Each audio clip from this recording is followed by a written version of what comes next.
Greetings and welcome to the Zevia PBC First Quarter 2025 Earnings Call. At this time, all participants are in a listen-only mode. A brief question-and-answer session will follow the formal presentation.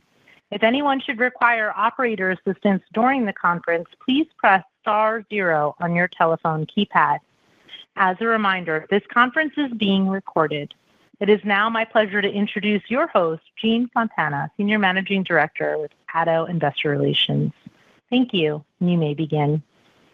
Thank you, and welcome to Zevia's First Quarter 2025 Earnings Conference Call. On today's call are Amy Taylor, President and Chief Executive Officer, and Girish Satya, Chief Financial Officer and Principal Accounting Officer. By now, everyone should have access to the company's First Quarter 2025 earnings press release and investor presentation made available this afternoon. This information is available on the Investor Relations section of Zevia's website at investors.zevia.com. Before we begin, please note that all financial information presented on today's call is unaudited. Certain comments made on this call include forward-looking statements which are subject to the safe harbor provisions of the Private Securities Litigation Reform Act of 1995. These forward-looking statements are based on management's current expectations and beliefs concerning future events and are subject to a number of risks and uncertainties that could cause actual results to differ materially from those described on these forward-looking statements. Please refer to today's press release and other filings with the SEC for a detailed discussion of the risks that could cause actual results to differ materially from those expressed or implied in any forward-looking statements made today. During the call, we will use some non-GAAP financial measures as we describe business performance. The SEC filings, as well as the earnings press release, presentation slides that accompanies today's comments, and reconciliations of the non-GAAP financial measures to the most directly comparable GAAP financial measures are all available on our website at investors.zevia.com. And now I'd like to turn the call over to Amy Taylor. Thank you, Jean. Good afternoon, everyone, and thank you for joining us for our First Quarter 2025 Earnings Conference Call. I'm incredibly proud of the strong execution demonstrated by our team in the first quarter. We delivered net sales at the high end of our guidance range and meaningfully exceeded our adjusted EBITDA expectations. Our productivity initiative continues to deliver cost savings that fuel investment into building our brand while moving us closer to profitability. We are gaining traction despite the uncertain macro environment and highly competitive category. So briefly highlighting our financial results, first quarter net sales were $38 million. Gross margin hit a record of over 50%, and adjusted EBITDA improved by $2.2 million to negative $3.3 million. We also made great progress in advancing our strategic growth pillars. First, we sharpened our brand identity and strengthened our marketing approach to drive engagement with lighthearted campaigns that highlight Zevia as a naturally sweetened, affordable alternative to sugary soda. Second, we raised the bar on product innovation with a more sugar-like taste experience that we are rolling out in exciting new flavors, as well as in some of our legacy sodas. And third, we expanded distribution through existing and new retail partners, building on-shelf visibility and inviting trial through new packaging options. Building brand awareness takes time, but we remain optimistic about our future for three reasons. First, the robust growth outlook for the better-for-you beverage category. Second, our unique market positioning with great tasting, clean label, zero sugar soda at an affordable price. And then third, the green shoots we are seeing in our business. Turning to our first growth pillar, marketing, we are focused on raising brand awareness with a sharper brand identity. We are bringing the Zevia brand to life through fun and engaging campaigns that we believe have broad relevance and cultural appeal.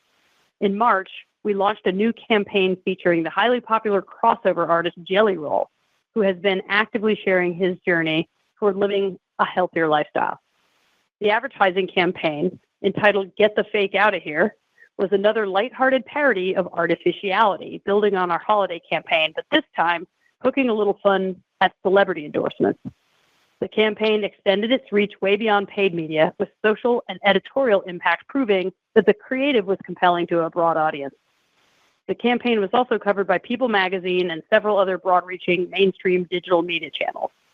The ad is currently running on broadcast and streaming channels, including spots on American Idol for a 12-week period, and is activated across TikTok, Instagram, and other social channels. And finally, we activated on the ground with a Zevia pit stop reminiscent of the ad's gas station setting at events like South by Southwest in March and at various 5K and other events with Jelly Roll over the last few months. The campaign delivered a record of 2.4 billion earned impressions and the most shared and most engaging content in Zevia's history.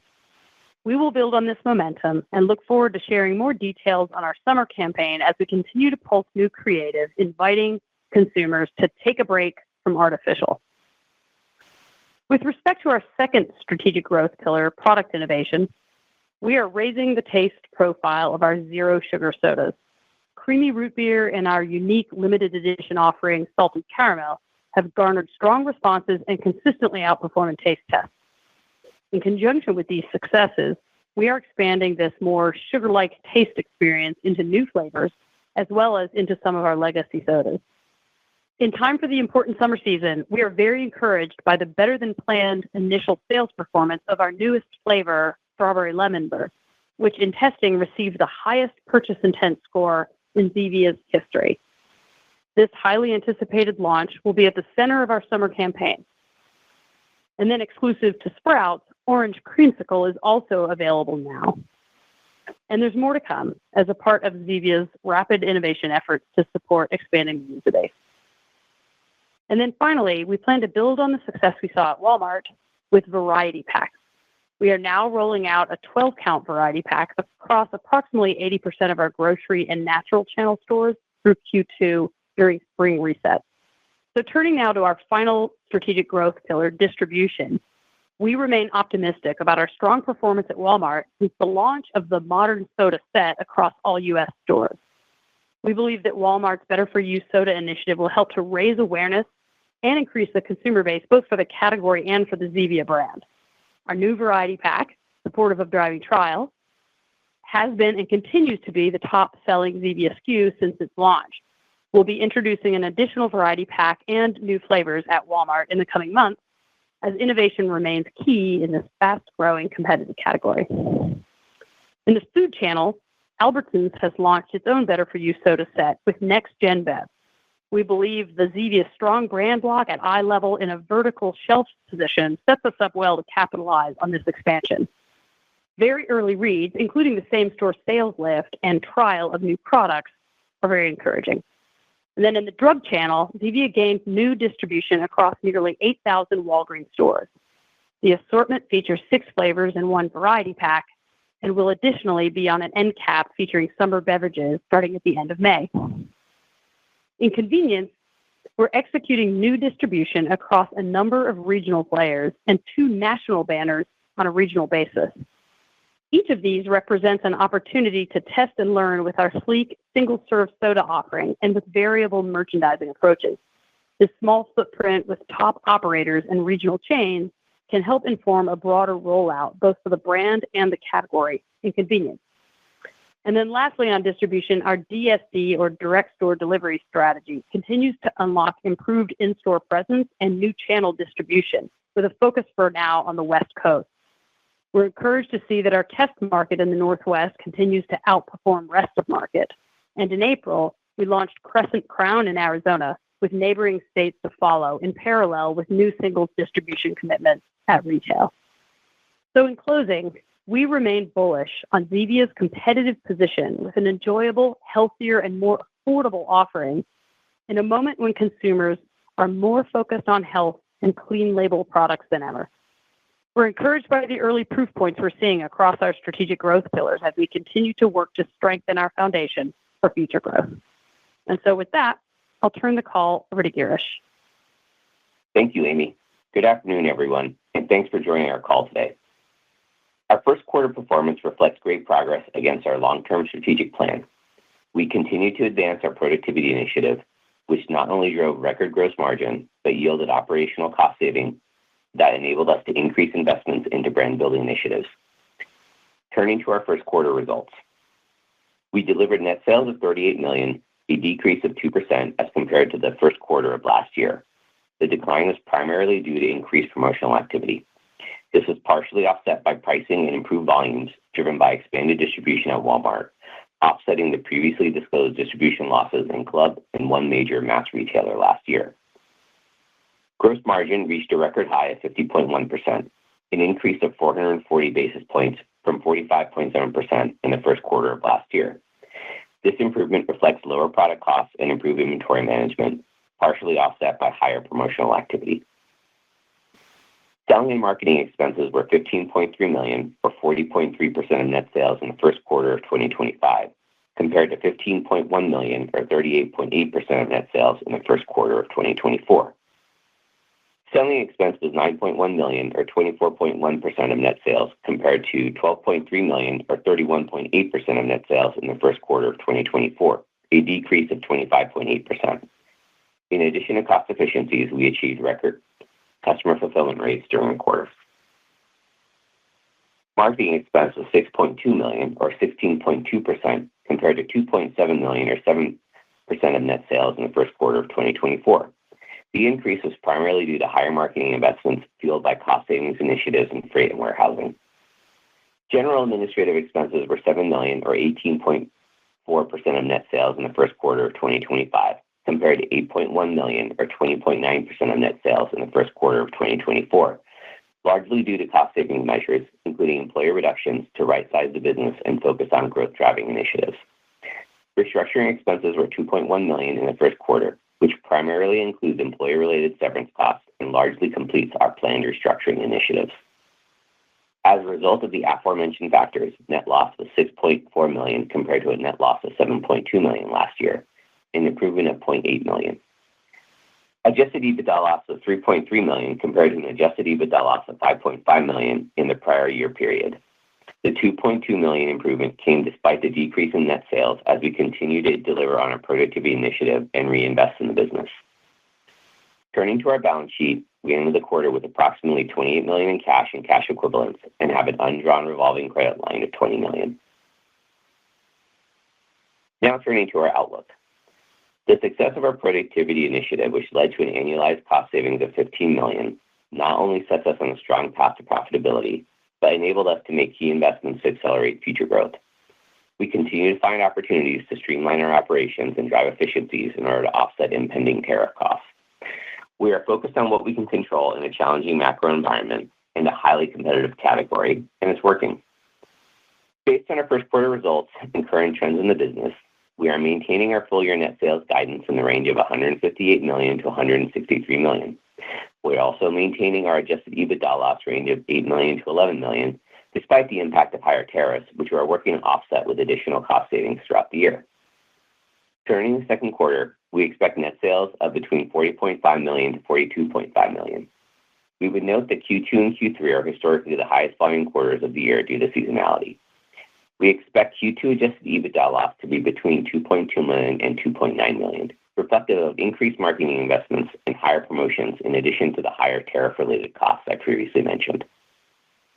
In closing, we plan to continue to reinvest savings from our productivity initiative into driving future growth while managing our business prudently in an uncertain environment. We remain confident that the work we are doing now will further strengthen our market position to capitalize on the robust growth in the better-for-you soda category and deliver sustainable, healthy, profitable long-term growth. I will now turn it over to the operator to begin Q&A. Operator? Thank you. We will now be conducting a question and answer session. If you would like to ask a question, please press star 1 on your telephone keypad. A confirmation tone will indicate that your line is in the question queue. You may press star 2 if you would like to remove your question from the queue. For participants using speaker equipment, it may be necessary to pick up your handset before pressing the star keys. One moment, please, while we poll for questions. Our first question comes from Bonnie Herzog with Goldman Sachs. Please proceed with your question. Thank you. Hi, everyone.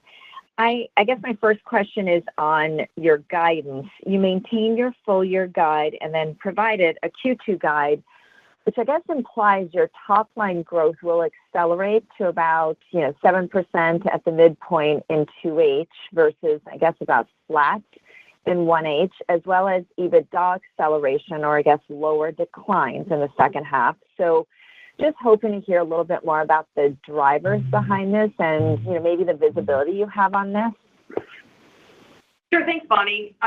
We feel really good about the progress that we've made, and hopefully you see that as we reiterate the guide. There's strong execution across the board. Our productivity initiative in particular has really enabled important investments, with the priority being driving brand awareness. We have a long runway for growth given the sustainability of the health and wellness trend coming from a macro perspective, and then also related, growth outlook for the better for you beverage category. And we found our voice in brand marketing. Hopefully you can really see that in what we're putting out in our distinctive campaigns. Our product innovation pipeline is stronger than ever, and innovation really hitting the shelves now, so impact Q2 and following. And then, as you're aware, we have national distribution in Walmart and expansion within Albertsons in that footprint, and others that all demonstrate momentum. I think Walgreens is another example. And then, our DSD strategy is showing some early promise of impact, including launching now finally some regional convenience activity. So while the macro backdrop keeps us, let's say, prudent, given low visibility on consumer sentiment overall, and we know the tariffs are a headwind, we look at each of the initiatives that we are driving and the discipline with which we are executing them. And we know that while marketing will take time for an impact net, each of these strategic growth pillars will bear fruit in the balance of the year. Okay, thank you. That's helpful. And maybe a second question from me, if I may. Just, like you mentioned, Amy, you've had some success at Walmart. So just hoping to get a little bit more color on your business there. I guess, my understanding is you're past the initial channel fill. And so how are things, at the account performing, maybe relative to your internal expectations? And then ultimately, what are your expectations for the brand in Walmart? And maybe if you could help contextualize the space you currently have at the retailer, and then, how much more runway might there be? Thank you. Sure. Understood. Yeah, thanks, Bonnie. So we're really pleased with our performance at Walmart, and it's a great partnership, and I say that in a couple of different ways. First of all, yes, we had, to answer one of your subset questions there, the initial pipeline fill in the fourth quarter of last year. So we're past the initial pipeline fill. So we have the first several months of the year to look at performance, which is just the consumer response to the category modern soda and Zevia's presence within it. And we're getting a combination of new consumers trialing the product as well as Zevia fans picking up their favorite flavors. I think notably our variety pack is the number one seller among Zevia SKUs, so a good just directional indicator that yes, indeed, this new distribution is driving trial. Our early sell-through performance has been encouraging, and it is very early, but I think there's also evidence that the partnership is quite strategic and collaborative. And what I mean by that is, as I mentioned, I think briefly in prepared remarks, we are bringing another variety pack to the shelf at Walmart. We are bringing a new flavor that will launch first at Walmart, and we're able to do that mid-stride in the year. So I think that demonstrates Walmart's agility, despite their size, and their commitment to modern soda and kind of moving with the category as the category moves. So we're excited to be a part of what is really a limited number of brands featured in that set. We have a strong kind of anchoring position within the set, and while the set will be agile given the competitive and fast-growing nature of the category on the whole, we're really pleased with our position within it and our opportunity to continue to innovate with Walmart, move fast with Walmart, and react to the learnings that we garner based on consumer pull-through. Okay, thank you. I'll pass it on. Thanks, Bonnie. Our next question comes from Jim Salera with Stephens. Please proceed with your question. Hey, Amy. Hey, Girish. Good afternoon. Thanks for taking our question. Girish, I actually wanted to start off on the gross margin.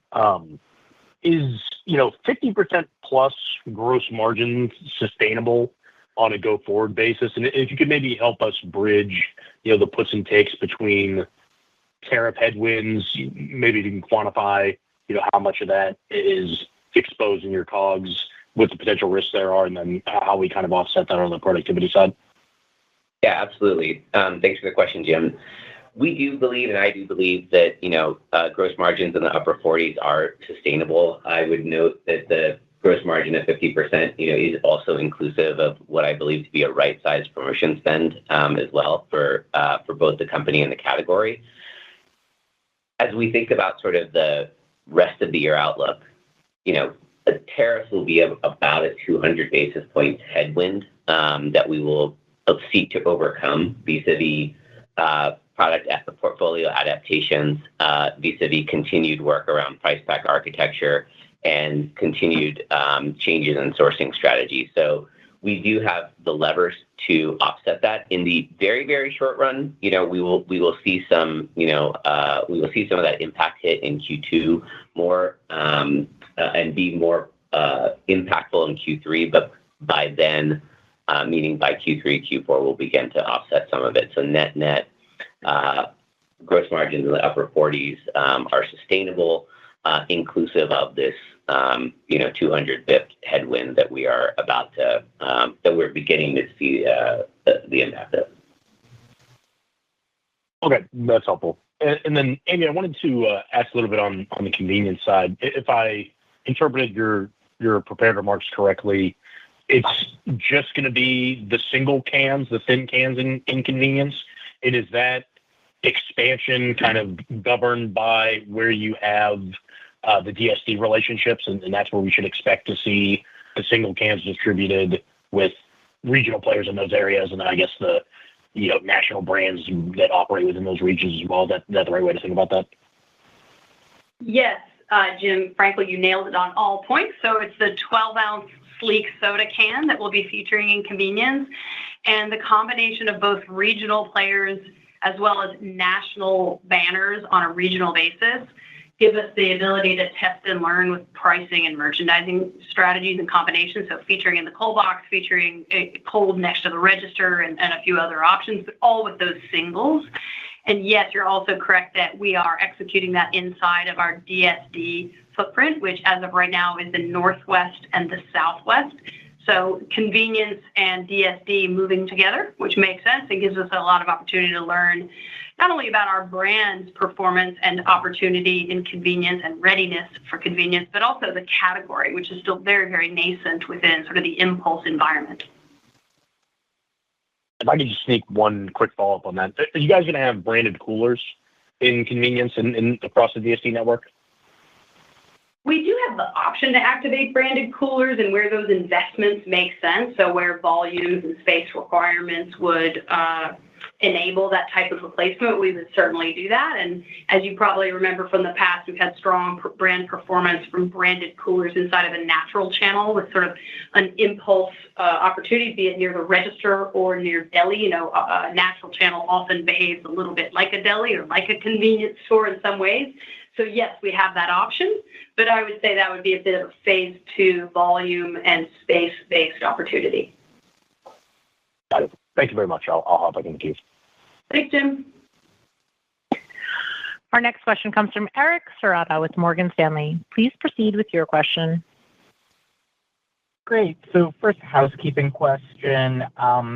Should we think of, I guess, what composes the bulk of the tariff exposure? Is it primarily aluminum, or are there other items in there that we should think about?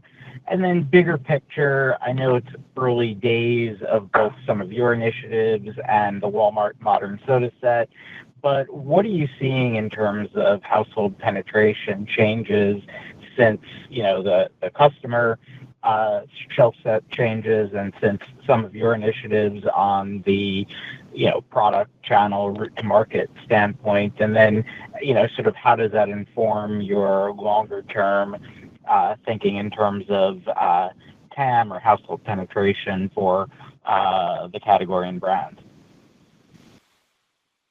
Thanks, Eric. So I'll address your first question and then hand it over to Amy for the second part of your question. So in terms of the exposure to tariffs, it is primarily aluminum.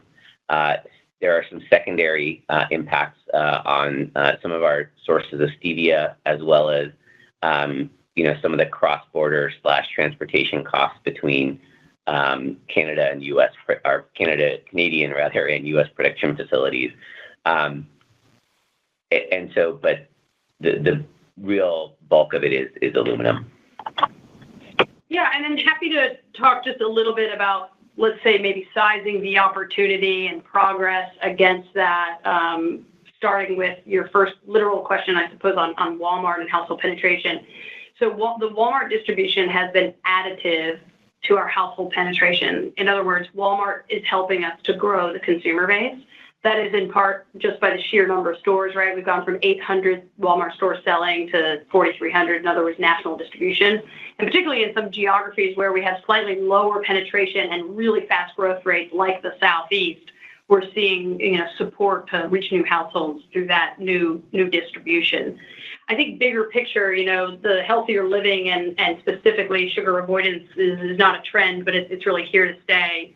And the better for you beverage category remains highly attractive. I'll just share that better for you beverage comprises 25% of all CSD growth. So there's a big opportunity ahead for us. We are only in single digit household penetration at this stage. There's a lot of upside with this brand. Now we're in 40,000 outlets selling. So the game of growing distribution is a long-term one, and there is upside there in the mass channel, in the club channel, in the value channel, of course with convenience, which is a more strategic and long-term endeavor, and then similarly in food service. So yes, our household penetration is now growing with especially tailwinds from Walmart. Yes, there's a lot of upside given it's in single digits at the moment, and we have opportunity to grow it further, not only by penetrating existing customers further within the shelf sets and with in-store penetration to drive trial, but also with growth over time into new channels.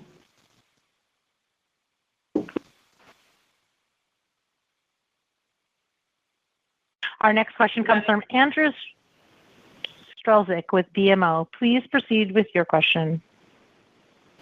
Great. Good afternoon. Thanks for taking the questions.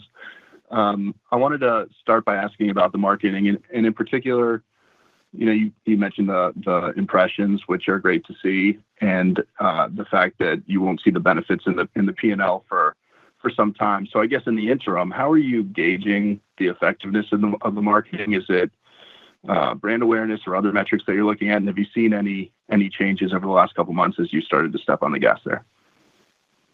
Yeah, thanks, Andrew. Obviously, a topic around which I'm very passionate. So, brand building remains a top priority, and marketing as a driver of awareness and trial, therefore, remains a top priority. And you're right, it takes time for that to show up in the business. So long term, we measure success through growth of the user base, right? In other words, that household penetration growth.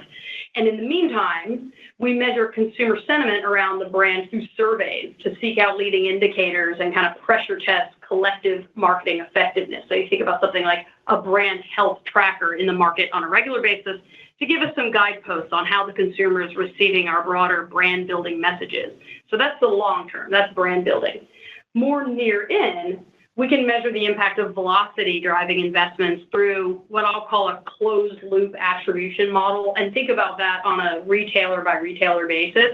So here we can flex investments across channels and across retail platforms, and we can lean in and learn as store conditions change, as our priorities evolve.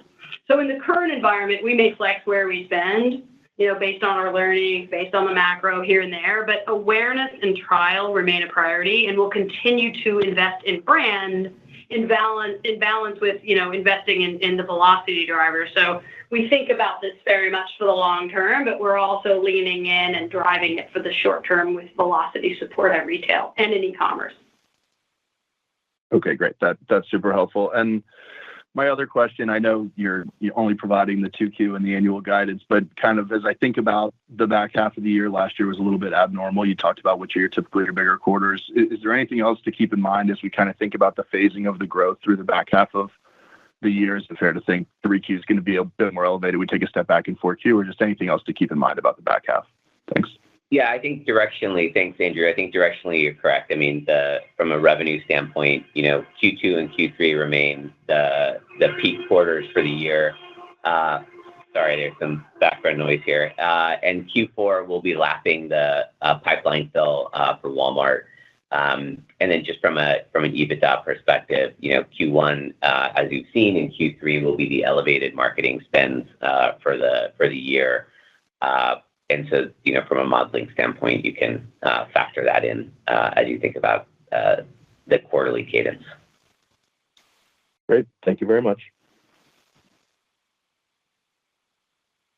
Our next question comes from Sarang Vora with Telsey Advisory Group. Please proceed with your question.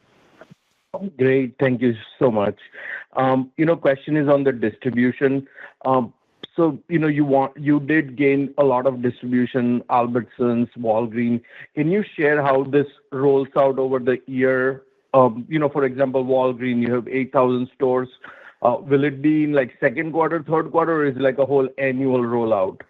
And then just staying on the topic of distribution, are we done with lapping the club and the loss of a mass customer you had in retail at this point? Yeah, thanks, Sarang. So two points on the Walgreens specifically and the expansion of Albertsons. Walgreens will primarily be an impact in the second and third quarter of this year. The expansion of Albertsons is obviously rolling out, or not obviously, but is rolling out now and is factored into our 2Q guidance. As you think about the what was it? So timing. You were asking a back half timing, Sarang, and so and then the lapping of the club and mass retailers. So that was primarily in Q1 to a lesser degree. You'll still have that in Q2, but Q3 forward it'll be fairly clean behind us. Yep. That's great. I just had a quick question on the pricing strategy. Tariffs have come in, you talked about it. And then on the flip side, productivity is improving, but then you're also stepping up some marketing over here. So can you share your broader thought on pricing? Do you think you need to take pricing in the back half of the year given these changes, or you feel more comfortable where you are right now? I think, let me let Girish speak to that sort of broader pricing. He definitely owns that. But we see two things happen at the same time: tariffs increasing costs, and then headwinds from a consumer perspective. And so we believe that there is room for price, and we have work to do on our pack price architecture immediately and over time. But we haven't communicated anything specifically on price. Is there anything you'd clarify? No, I think that's great, Amy. I mean, again, I would just reiterate, I think we continue to find opportunities to drive productivity and drive efficiencies in the supply chain. That being said, we also see ample opportunity in the short to medium term to really improve our price pack architecture. So we'll be toggling between the two for over the next several quarters as we try to dial that in. Great, thank you. Thanks, Ron.